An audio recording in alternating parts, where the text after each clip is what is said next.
Hai, Assalamualaikum warahmatullahi wabarakatuh. Apa kabar kalian semua? Semoga selalu dalam keadaan sehat ya. Oke, di video kali ini sesuai dengan judulnya, saya akan kembali mengajak kalian untuk belajar tentang akuntansi desa. Materi kali ini adalah tentang penyusunan APB desa. Masih inget kan APB desa itu apa yang di video kemarin? Ya, bener sekali. APB desa adalah singkatan dari Anggaran Pendapatan dan Belanja Desa. Di sini kita akan membahas bagaimana pemerintah desa itu mempersiapkan dari awal sampai APB desa itu jadi. Yuk kita belajar bareng-bareng dan simak videonya. Oke, sebelum kita masuk ke tahap-tahap bagaimana pemerintah desa merencanakan APB desa, yuk kita ketahui bahwa pengelolaan keuangan desa ini memiliki sebuah siklus. Siklus itu diawali dengan perencanaan, lalu pelaksanaan, penatausahaan, pelaporan, lalu terakhir adalah pertanggungjawaban. Itu sesuai dengan Permendagri nomor 20 tahun 2018. Nah, penyusunan APB desa ini itu ada di tahap perencanaan. Jadi kita masih berada atau masih belajar di tahap perencanaan. Masih banyak tahap lagi yang perlu dipelajari. Tapi kita sekarang fokus dulu ya ke tahap perencanaan khususnya dalam penyusunan APB desa. Yuk langsung kita mulai ya. Oke, jadi alur penyusunan APB desa ini itu dimulai dengan ketika sekretaris desa menerima dua dokumen. Dua dokumen itu apa aja? Di sini udah kelihatan kan? Yang pertama ada pedoman penyusunan RAPB desa. RAPB itu apa? Rancangan Pendapatan dan Belanja Desa. Jadi ada pedoman yang berasal dari Bupati Wali Kota, kayak gitu, diserahkan kepada sekretaris desa. Nah, dokumen yang kedua adalah RKP Desa atau Rencana Kerja Pemerintah Desa.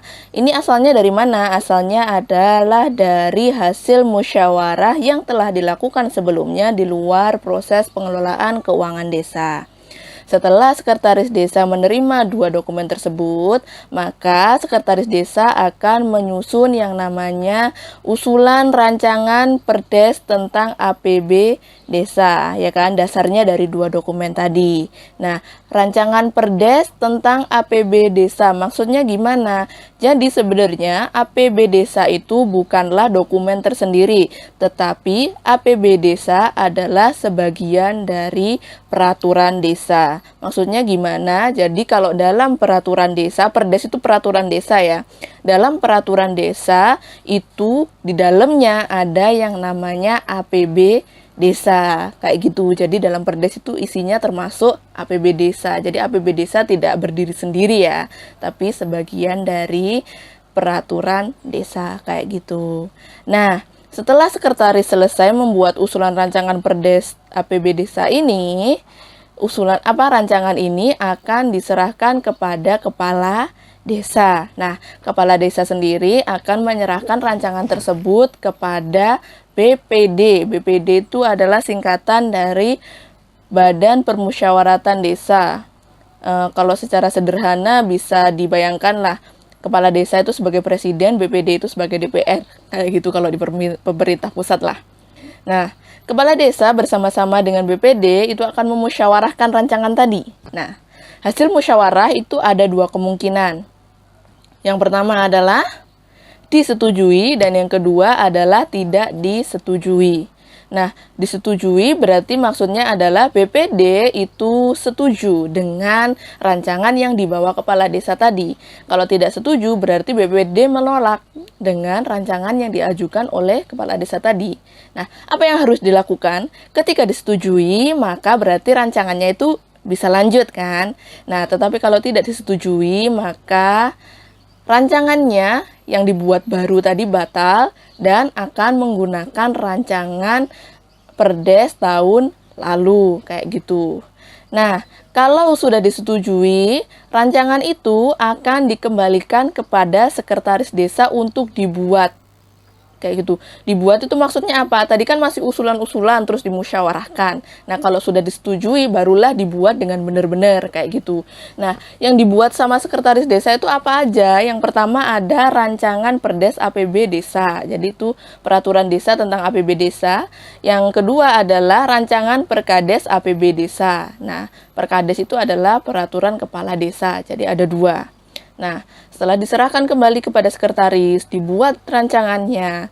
Setelah jadi, sekretaris akan mengembalikan lagi kepada kepala desa, menyerahkan kembali rancangannya itu kepada kepala desa. Nah, rancangan itu akan diserahkan oleh kepala desa kepada camat. Nah, camat akan menyerahkan rancangan itu kepada bupati atau wali kota. Nah, oleh bupati atau wali kota, rancangan tadi akan dievaluasi. Kayak gitu.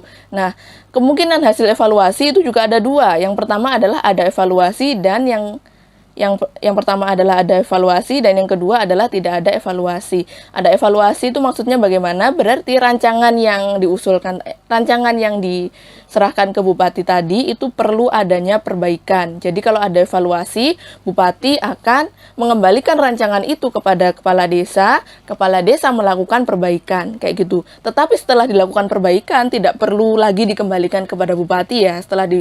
Jadi ya udah diperbaiki aja kayak gitu. Nah, kalau tidak ada evaluasi, bupati akan mengeluarkan yang mana SK atau surat keputusan kalau rancangan tadi tidak memerlukan evaluasi.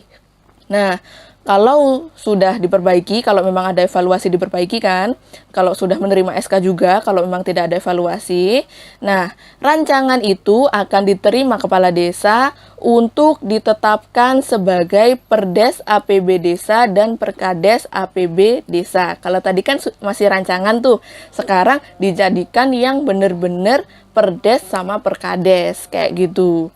Nah, kalau sudah ditetapkan, disahkan dan diterbitkan, kepala desa juga memiliki kewajiban untuk mempublikasikan anggarannya itu. Nah, untuk publikasinya ini itu dengan berbagai cara. Mungkin kalau desanya punya website, bisa melalui website desa atau melalui media sosialnya desa, melalui mungkin cara-cara tradisional seperti masang baliho di depan kantor desa atau mungkin lewat edaran yang bisa disebarkan melalui RT RW kayak gitu. Nah, oke, ini hal lain yang harus kalian ketahui seputar penyusunan APB Desa. Tadi kan nyusun tuh mulai dari merancang, terus evaluasi, menetapkan, lain-lain. Nah, itu dilakukan kapan sih? Nah, penyusunan RAPB Desa, rancangannya awalnya itu harus mulai dibahas ketika awal Oktober.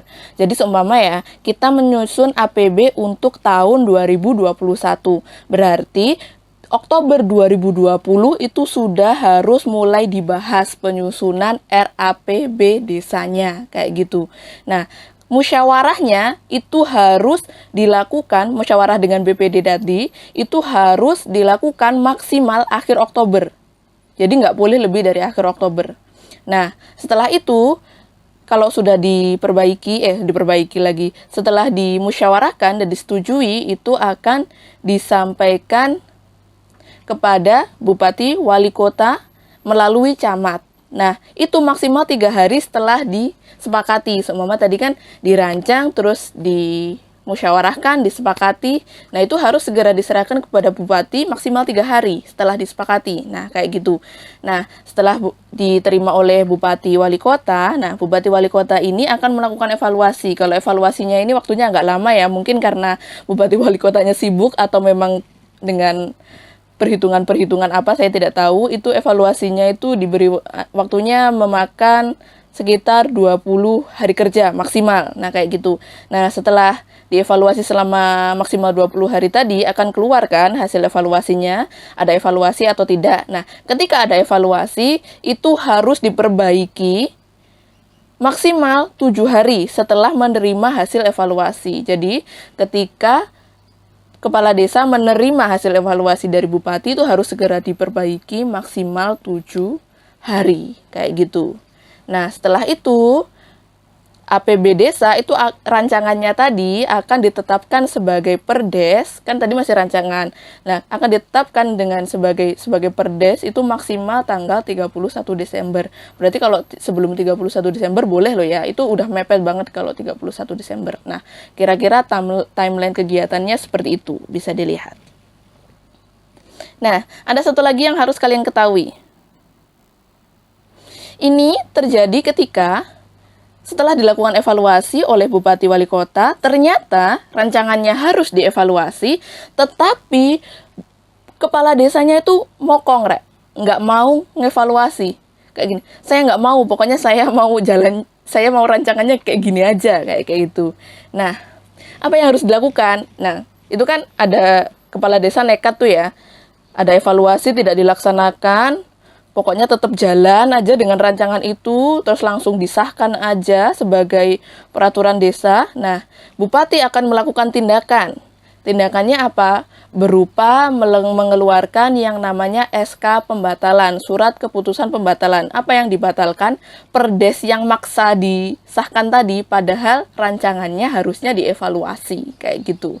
Nah, SK-nya itu akan diserahkan kepada kepala desa. Nah, ketika kepala desa sudah menerima SK itu, dalam waktu maksimal 7 hari harus segera menghentikan perdes tadi yang rancangannya tidak dievaluasi tadi dan menggantinya dengan perdes tahun lalu, kayak gitu. Nah, gimana belajarnya hari ini? Mudah bukan materinya? Nah, semoga kalian bisa memahami ya. Sebenarnya sih materi hari ini itu sudah saya share melalui file yang ada di EduLearning, tetapi mungkin tipe belajar kalian itu berbeda. Kan tipe belajar setiap anak itu beda ya. Ada yang visual, ada yang audio visual, kayak gitu kan. Siapa tahu beberapa dari kalian itu tidak suka membaca. Makanya kalau tidak suka membaca, sebagai alternatif bisa dong ditonton video ini. Oke, cukup sekian ya untuk video kali ini. Kita akan bertemu dengan video-video lain selanjutnya. Mungkin di mapel lain, bisa juga di mapel yang sama. See you. Assalamualaikum warahmatullahi wabarakatuh.